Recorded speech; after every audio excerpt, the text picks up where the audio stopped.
اعوذ باللہ من الشیطان الرجیم بسم اللہ الرحمن الرحیم. معزز سامعین السلام علیکم. سامعین، اس وقت ہر شخص کرونا وائرس یعنی کووڈ-19 کے متعلق بات چیت کر رہا ہے. اس کی علامات کیا ہیں، بچاؤ کے لیے کیا تدابیر اختیار کی جائیں، تشخیص، علاج وغیرہ. کرونا وائرس کے متعلق یہ تمام ڈسکشن اہم ہے، لیکن اس کے ساتھ ساتھ کچھ اور سوالات بھی مسلمان ذہن کے اندر اٹھ رہے ہیں، اور ان کا تعلق اس انٹلیکچل فریم ورک کے ساتھ ہے جو کہ بحیثیت مسلمان ایک شخص رکھتا ہے اور جس کے مطابق وہ اپنی زندگی کو گزارتا ہے. یہ سوال اٹھ رہا ہے کہ اگر بیماریاں اللہ سبحانہ تعالیٰ کی طرف سے ہیں تو کیا بیماری سے بچنے کی کوشش کرنا ایمان کی نفی یا کمزوری ہے؟ اور اگر بیماری سے احتیاط درست ہے تو اس کا مطلب یہ ہے کہ ہمیں ایکسٹریم ڈگری پر جا کر اپنے آپ کو بس گھر کے اندر بند کر لینا ہے. اور اگر یہ طرز عمل اختیار کیا جائے تو اللہ پر بھروسہ کرنے کا کیا مطلب ہے؟ اور اگر اللہ پر بھروسہ اختیار کیا جائے تو اس کا مطلب یہ ہے کہ کیا بیماری کی کوئی پرواہ نہ کی جائے؟ تو یہ وہ سوالات ہیں جو کہ ایک مسلمان کے ذہن کے اندر اٹھتے ہیں اور اٹھائے جا رہے ہیں. تو آج ہم ان سوالات کے جوابات کو معلوم کرنے کی کوشش کریں گے اور مختلف اسلام کے تصورات کے متعلق بات کریں گے جو کہ مصیبتوں اور بیماریوں کے متعلق ہیں. تو سب سے پہلی بات یہ کہ بیماری کے متعلق قرآن و سنت کیا کہتے ہیں. تو رسول اللہ صلی اللہ علیہ وسلم کی ایک حدیث میں آپ کے سامنے رکھتا ہوں. رسول اللہ صلی اللہ علیہ وسلم، یہ حاکم طبرانی کی حدیث ہے کہ رسول اللہ صلی اللہ علیہ وسلم نے ارشاد فرمایا کہ بے شک اللہ تعالیٰ نے جو بیماری نازل کی ہے یا پیدا کی ہے تو اس کی دوا بھی پیدا کی ہے. بعض لوگوں کو اس دوا کا علم ہو گیا اور بعض کو اس دوا کا علم نہ ہو سکا، ما سوائے سام کے. تو لوگوں نے سوال کیا کہ سام کیا ہے؟ تو آپ صلی اللہ علیہ وسلم نے ارشاد فرمایا کہ موت. یعنی اس حدیث سے ہمیں یہ بات پتہ چل رہی ہے کہ بیماری جو ہے وہ اللہ سبحانہ تعالیٰ کی طرف سے ہے، اور موت کے علاوہ ہر بیماری کا علاج اللہ سبحانہ تعالیٰ نے نازل کیا ہے. اور اسی طریقے سے ایک اور حدیث ہے جو کہ اونٹوں کے متعلق ایک بدو نے سوال کیا کہ ریگستانوں میں اونٹ جو ہیں ہرنوں کی طرح دوڑتے ہیں، لیکن ان میں ایک خاشی اونٹ آ جاتا ہے تو سب کو خاشی بنا دیتا ہے. تو رسول اللہ صلی اللہ علیہ وسلم نے فرمایا کہ پہلے اونٹ کو کس نے خارش لگائی تھی؟ یعنی رسول اللہ صلی اللہ علیہ وسلم یہاں پر ایک تصور کی بات کر رہے ہیں کہ یہ بات صحیح ہے کہ کنٹیجیس ہوتی ہیں کچھ بیماریاں، ایک اونٹ سے دوسرے اونٹ کو لگ جاتی ہیں یا جو ایک شخص سے دوسرے شخص کو لگ جاتی ہیں، لیکن سب سے پہلے یہ بیماری کیسے شروع ہوئی؟ یعنی ایک عرصے سے کووڈ وائرس شاید موجود تھا، لیکن اب ایک دم کیسے یہ اور کیوں جو ہے یہ پھیل گیا؟ جو لوگ یہ بات کرتے ہیں کہ چائنا میں اور وہ جانوروں سے اور پینگولین سے اور بیٹ سے یہ جو ہے وہ انسانوں کو منتقل ہوا ہے، تو ابھی کیوں؟ تو یہ اللہ سبحانہ تعالیٰ کا اذن ہے. اللہ سبحانہ تعالیٰ جب چاہتے ہیں تو انسان کے اوپر بیماری آتی ہے، اور تمام مصیبتوں کے متعلق ایسے ہی ہے. یعنی ہر مصیبت اللہ سبحانہ تعالیٰ کی مرضی کے ساتھ آتی ہے. اللہ سبحانہ تعالیٰ کی مرضی کے بغیر انسان کے اوپر کوئی مصیبت نہیں آ سکتی. جیسا کہ سورہ توبہ کے اندر جو ہے اللہ سبحانہ تعالیٰ نے ارشاد فرمایا کلن لن یصیبنا الا ما كتب اللہ لنا هو مولانا وعلی اللہ فلیتوکل المؤمنون. کہہ دیجئے کہ ہم پر کوئی مصیبت نہیں آتی مگر وہ جو اللہ نے ہمارے لیے لکھ دی ہو. بے شک وہ اللہ ہمارا نگہبان ہے اور مومنوں کو اسی پر بھروسہ کرنا چاہیے. اور اس طریقے سے سورہ حدیث کے اندر اللہ سبحانہ تعالیٰ نے ارشاد فرمایا مفہوم ہے کہ جو بھی آفت پڑتی ہے زمین میں یا تمہاری جانوں میں، ہم نے اسے پیدا کرنے سے پہلے ہی کتاب میں لکھ دی ہے، اور یقیناً یہ اللہ سبحانہ تعالیٰ کے لیے آسان ہے. یہاں کتاب سے مراد لوح محفوظ ہے جس کے اندر اللہ سبحانہ تعالیٰ نے قیامت تک کے تمام جو واقعات ہیں ان کو جو ہے لکھ دیا ہے. جیسا کہ ترمذی کی حدیث ہے کہ اللہ سبحانہ وتعالی نے سب سے پہلے قلم کو تخلیق کیا اور اسے حکم دیا کہ لکھو. تو اس نے عرض کی کہ کیا لکھوں؟ تو اللہ سبحانہ وتعالی نے فرمایا کہ اللہ کے مقرر کردہ کو لکھ دو. بس قلم نے ابد تک کے تمام واقعات کو لکھ دیا. تو جو کچھ ہو رہا ہے، یعنی ابھی میں یہ بات کر رہا ہوں آپ سے، تو یہ اللہ سبحانہ وتعالی کو ازل سے معلوم ہے کہ میں اس وقت یہ بات کروں گا. اور جتنے بھی اعمال جو ہم سر انجام دیتے ہیں یہ اللہ سبحانہ وتعالی کے علم میں ہیں. اگرچہ اللہ سبحانہ وتعالی کا علم ہمیں مجبور نہیں کرتا کہ ہم لازمی وہی کریں جو کہ اللہ سبحانہ وتعالی کے علم ہے.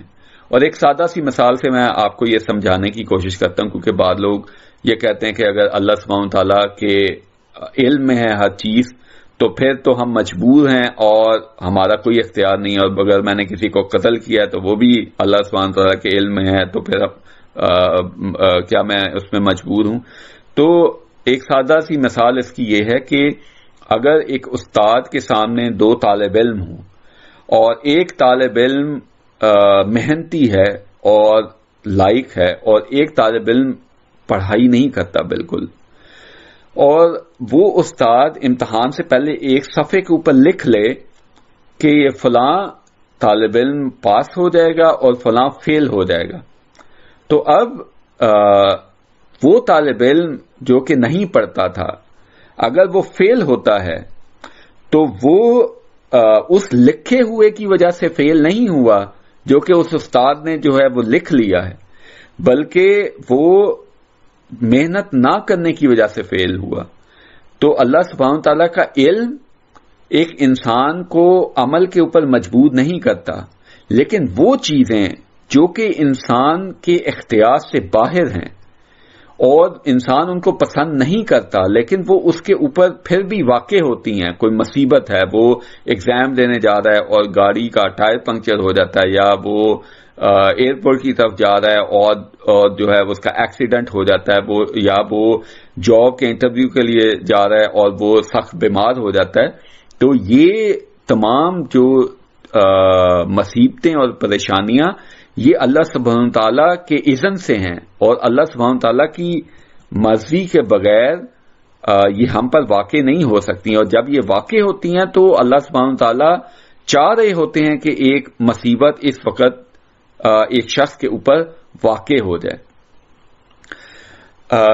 اس صورتحال کے اندر مصیبتوں کے متعلق جو چیز ایک مومن کو اطمینان بخشتی ہے وہ یہ ہے کہ اللہ سبحانہ تعالیٰ بیماریوں اور مصیبتوں سے ایک مومن کے گناہوں کو معاف فرماتا ہے.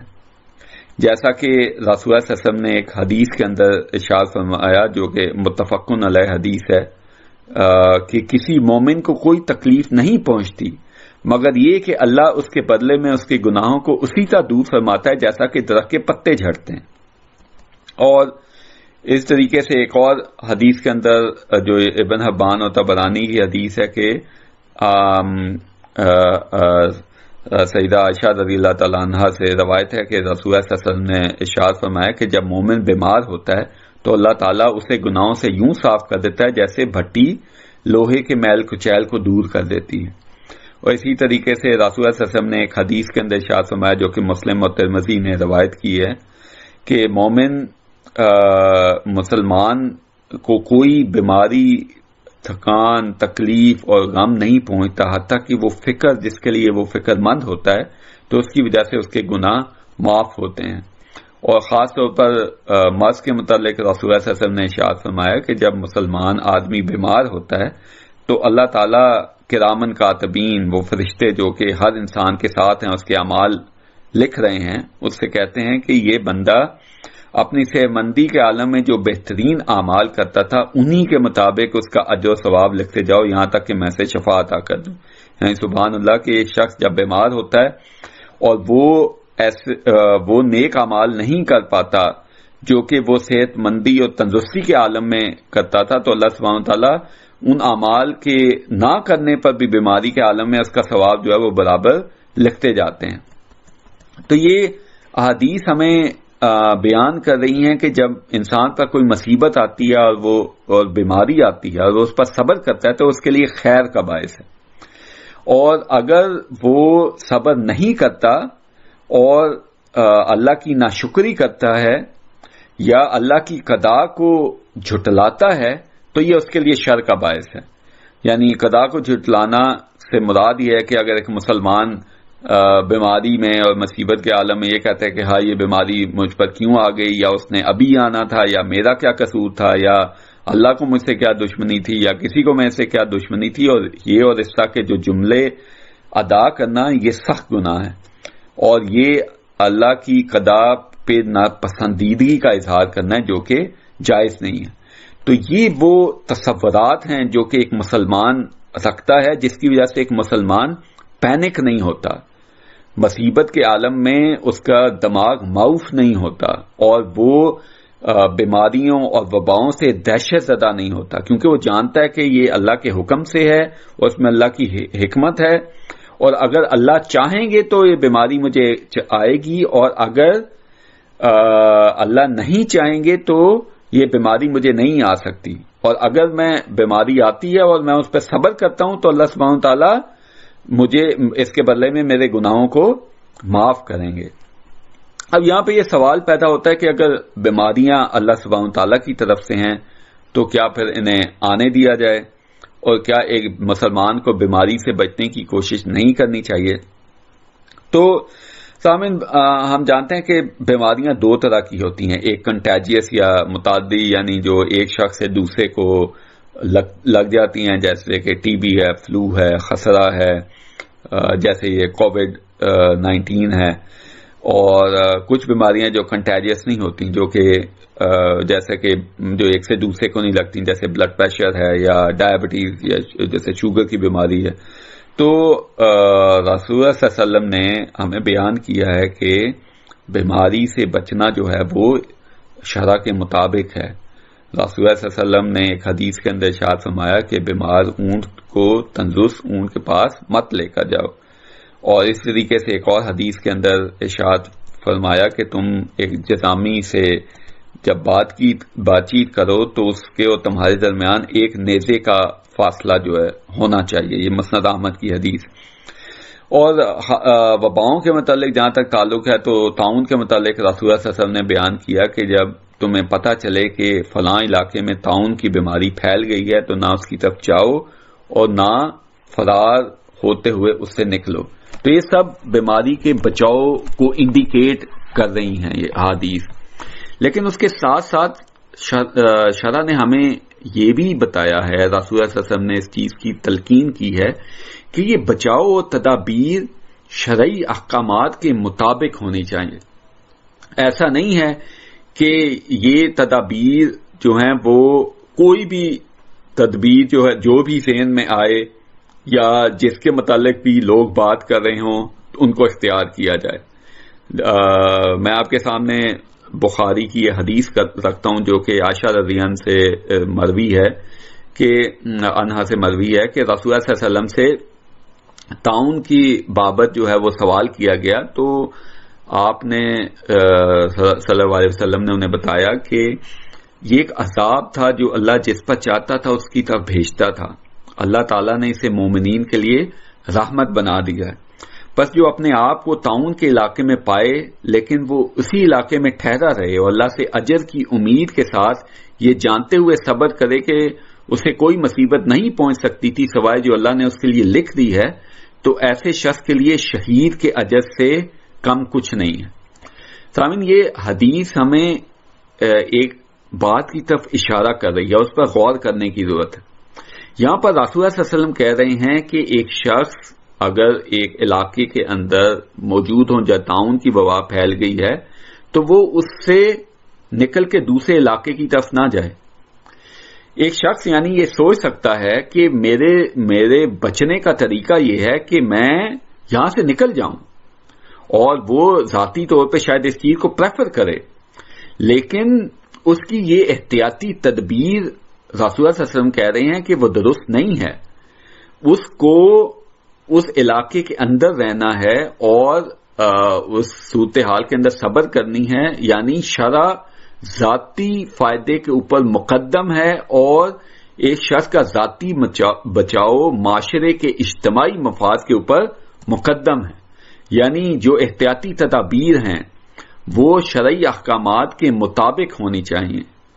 یہ نہیں ہے کہ ایک علاقے کے اندر کچھ کیس رپورٹ ہوئے ہیں تو یہ حکم جاری کیا جائے کہ پورے پاکستان کے طول و عرض میں جمعہ کی نمازوں کے اوپر پابندی لگا دی جائے. مطلب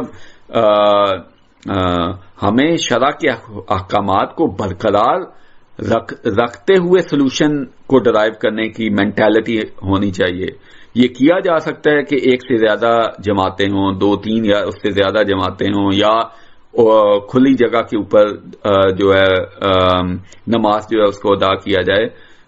طرز عمل یہ نہیں ہونا چاہیے کہ ایک گھبراہٹ اور دہشت کے عالم میں شرع کے احکامات کو چھوڑ کر احتیاطی تدابیر جو ہیں ان کو اختیار کرنے کی بات کی جائے. اور میں آپ کے سامنے ایک حدیث رسول اللہ صلی اللہ علیہ وسلم کی رکھتا ہوں جو کہ ابن عباس سے مروی ہے. وہ رسول اللہ صلی اللہ علیہ وسلم کے ساتھ وہ بیان کرتے ہیں کہ میں ان کے پیچھے سواری پہ بیٹھا ہوا تھا تو آپ صلی اللہ علیہ وسلم نے فرمایا کہ اے لڑکے، میں تجھے چند باتوں کی تعلیم دیتا ہوں. وہ یہ ہے کہ اللہ کا خیال رکھو، وہ تمہارا خیال رکھے گا. اللہ کا دھیان رکھو، تم اسے اپنے سامنے پاؤ گے. جب مانگو اللہ سے مانگو، جب مدد کے طالب ہو تو اللہ سے مدد مانگو. جان رکھو کہ اگر سارے لوگ مل کر تمہیں کوئی نفع پہنچانا چاہیں تو تمہیں نفع نہیں پہنچا سکتے سوائے اس کے جو اللہ نے تمہارے لیے لکھ دیا ہے. اور اگر سارے لوگ مل کر تمہیں کوئی نقصان پہنچانا چاہیں تو وہ تمہیں کوئی نقصان نہیں پہنچا سکتے ماں سوائے جو اللہ نے تمہارے لیے لکھ دیا ہے. قلم اٹھا لیے گئے ہیں اور کاغذ کی سیاہی خشک ہو چکی ہے. یعنی یہاں قلم سے مراد پھر یہاں پر جو ہے وہ لوح محفوظ ہے. اور اسی طریقے سے سورہ آل عمران کے اندر اللہ سبحانہ وتعالیٰ نے ارشاد فرمایا وَمَا كَانَ لِنَفْسٍ أَن تَمُوتَ إِلَّا بِإِذْنِ اللَّهِ كِتَابًا مُعَجَّلًا. کوئی جاندار اللہ کے حکم کے بغیر نہیں مرتا اور اس کی موت کا وقت لکھا ہوا مقرر ہوا ہوتا ہے. اور اس طریقے سے یہ مشہور جو آیت ہے جو کہ اللہ سبحانہ تعالیٰ نے قرآن میں ارشاد فرمایا کہ وَلَنَبْلُوَنَّكُمْ بِشَيْءٍ مِّنَ الْخَوْفِ وَالْجُوعِ وَنَقْصٍ مِّنَ الْأَمْوَالِ وَالْأَنفُسِ وَالثَّمَرَاتِ وَبَشِّرِ الصَّابِرِينَ. ہم کسی قدر خوف اور بھوک اور مال اور جانوں اور پھلوں کے نقصان سے تمہاری آزمائش کریں گے تو صبر کرنے والوں کو بشارت سنا دیجیے. تو سامعین، یہ وہ رہنمائی ہے جو کہ ہمیں اس وبا کی صورتحال میں اللہ سبحانہ تعالیٰ اور کی طرف سے ملتی ہے، جس کو اور اللہ سبحانہ تعالیٰ نے اپنے رسول صلی اللہ علیہ وسلم کے ذریعے ہم تک اس کو پہنچایا ہے. اور ہم دیکھ سکتے ہیں کہ اسلام ہمیں ہر معاملے کے متعلق رہنمائی مہیا کرتا ہے. زندگی کا ہر معاملہ اس کے متعلق اللہ سبحانہ تعالیٰ نے ہمیں گائیڈنس پرووائڈ کی ہے. اللہ سبحانہ تعالیٰ نے اس دین کو مکمل کیا ہے. اللہ سبحانہ تعالیٰ نے قرآن کے اندر ارشاد فرمایا الیوم اکملت لکم دینکم، کہ سن لو کہ اس دین کو اللہ نے تمہارے لیے مکمل کر دیا ہے. تو یہ دین مکمل ہے اور ہم نے اس دین کو ان ٹوٹیلٹی لینا ہے. لیکن افسوس کہ آج اسلام کو چند عبادات اور گنے چنے اعمال تک محدود کر دیا گیا ہے. ہمارے لیے سوچنے کی بات یہ ہے کہ اسلام اگر ہمیں بیماریوں اور وباؤں جیسے مسائل کے متعلق احکامات دیتا ہے تو کیا اسلام نے ہمیں حکمرانی، سیاست، معیشت اور خارجہ پالیسی کے متعلق احکامات نہیں دیے؟ کس قدر افسوس کی بات ہے کہ ہم دیکھتے ہیں کہ ہمارے حکمران اس وقت تو اسلام کی بات کرتے ہیں جب یہ مغرب کی ہدایات اور سائنس کی جو ریسرچز کے ساتھ الائن ہو کہ احتیاطی تدابیر اور یہ سارا کچھ. لیکن جب بات معیشت کی ہو تو پھر اسلام کی بجائے IMF سے رہنمائی لی جاتی ہے، اور جب حکمرانی کی بات ہو تو خلافت کی بجائے جمہوریت کو گلے سے لگایا جاتا ہے. تو یہ طرز عمل ایک مسلمان کا طرز عمل ایسا نہیں ہوتا، بلکہ وہ یہ جانتا ہے کہ اسلام کے ہر حکم کے اوپر عمل کرنا ہماری لیے لازمی ہے. ہم کسی حکم کو چھوڑ نہیں سکتے، کسی فرض کو ترک نہیں کر سکتے. اور میں اپنی بات کا اختتام اس آیت کے ساتھ کروں گا جو سورہ بقرہ کی آیت ہے، افتؤمنون ببعض الکتاب وتکفرون ببعض فما جزاء من یفعل ذلک منکم الا خزی فی الحیاۃ الدنیا ویوم القیامۃ